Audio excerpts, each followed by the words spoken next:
Bad Treatment Followed by Revenge by S.C. Turnbo. The writer received the following history of an incident that occurred in the bloody days of the Civil War. This was written at Arlington, Washington by J.D. Rowe under the date of August the 11th, 1907. Mr. Rowe wrote that he learned it from an old-timer who lived on Bee Creek, which has its source in North Boone County, Arkansas, and empties into the White River in Taney County, Missouri. Here is the way he told it to me.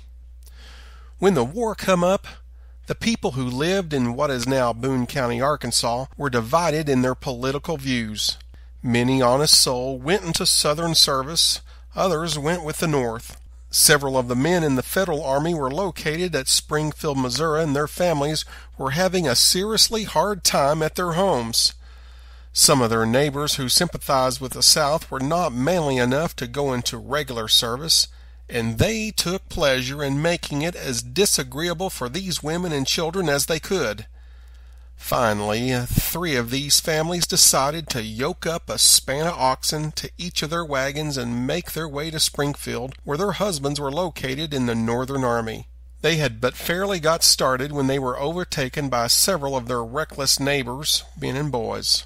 They were set out of their wagons by the roadside, and their wagons and contents were set on fire, and their oxen were driven away. They were more than 60 miles from Springfield without food and shelter and nothing but their scanty clothes on their backs, nothing at home to go back to. They went their way on the foot toward their destination, and in 12 days of destitution and untold suffering they reached their husbands and fathers in Springfield. One sweet little child was laid away in the cold ground by the wayside, and the whole Union force was much exasperated at such treatment given to the helpless women and children. Their starved and almost naked condition corroborated their account of their ill treatment. The officers in command told the men whose families had been treated so cruelly to pick out what they thought they needed from the command and go teach that neighborhood a lasting lesson.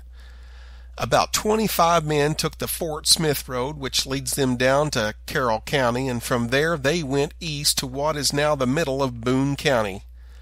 The women had given the names of their assailants, and they knew where to find where they lived. From about the vicinity of where Harrison, on Crooked Creek, now is, these 25 men went north and visited the homes of each person who had taken a part in the abuse of these women. They would call out at the yard gate, and woe to the man or boy of any sight who appeared at the door.